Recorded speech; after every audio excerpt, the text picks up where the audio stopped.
Hey everyone, welcome to today's video. Welcome to the Gaming Daddy channel. Today I have a little bit of news from CD Projekt Red, and this is Cyberpunk 2077's Hotfix 1.04. So the developers have gotten to work and they've been able to deploy a patch for PlayStation and for PC. Now on their website, they do have the news. They have detailed fixes that involve quests, some things about gameplay, some about visuals, some that are console specific, and some that are specific for the PC. Now, I can't read all of these. It's going to bore you. These are just quest fixes that they've made. So what I'll try my best to do is leave a link for you guys in the comment section or in the description below so that you can come and read these by yourself, because these are actually tied to quest systems within the game. And I think these were affecting everyone that was playing, or maybe sporadically affecting some people, and some other people this wasn't affecting them. So the new hotfix for Cyberpunk 2077 is now live on the PlayStation consoles and PC. For Xbox systems, we're working to have the update out as soon as possible. Here is the list of changes. One of the biggest challenges about deploying patches to consoles, I think there's a verification process that actually, has to be gone through or has to work through when it comes to consoles. But with PC, I think there's a little bit less bureaucracy there. Maybe for Steam, they need an approval process, but I have the game on Good Old Games, so I noticed just a few hours today, I was getting just a download randomly as an update. It was a 500 megabyte file specifically, and I think I already got that update as soon as possible.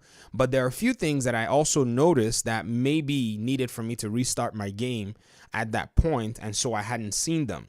Now, these patches and these fixes that are not tied to the quests are either gameplay, visual, or performance based, and I'm just going to go ahead and read those to you guys. So for gameplay, they fixed the preview in weapon crafting. This is one that I noticed was a little bugged out when I looked at the crafting menus.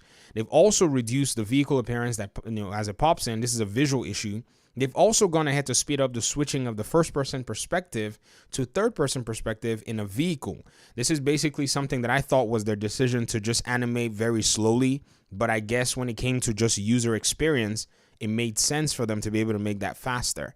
They've also fixed issues with animations missing from important quest NPCs during cinematics. Now, one of the really interesting things is when NPCs are talking to you and they're not, doing any animation to go with what they're saying or to align up with that.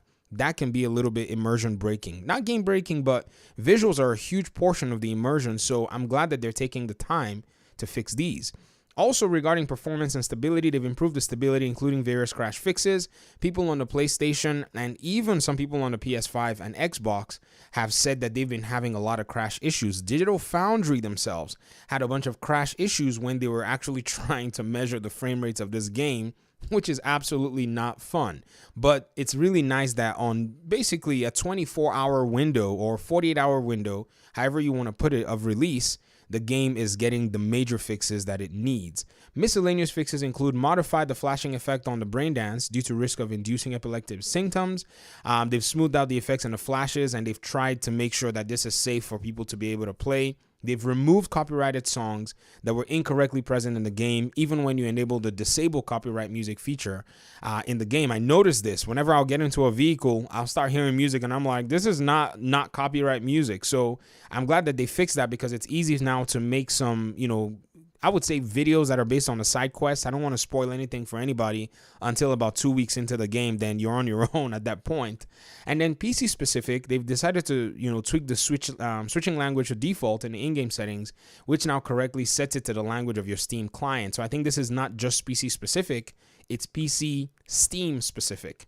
Then console-specific issues that were fixed are improved reflections that on the Xbox One and the PlayStation 4. They've improved the quality of those to eliminate the smudge effect.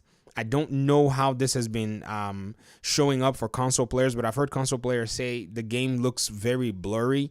And I think that's because the frame rates have just been dropping due to a lot of the lighting and a lot of reflection issues. So those are things that they've probably gone into optimize and just tweaked, most likely removed a lot of those effects in order for them not to be so expensive on those machines. They've also gone to fix the Wasteland achievement that's been stuck on 97% after completing all relevant missions in the Badlands on Xbox. And they've also fixed an issue that's with the missing PTBR VO, which is for Xbox players in Americas. So Xbox players, hang in there. Your patch is going to be coming very soon. I think maybe it's an approval issue. Maybe they're kind of even probably still frying or cooking it up. And you guys are going to be getting a bug fix. This is really nice that CD Projekt Red has really jumped on the fixing of this game, because yes, the game should have come out with better fidelity, but that's not the end of the story. Do not write CD Projekt Red off. They're very good at fixing their games. But that's it for me. If you want to get more Cyberpunk updates and Cyberpunk news, hit the subscribe button, join the Gamey Daddy community. I appreciate you guys for watching the video. Thank you so much, and hopefully we'll see in another one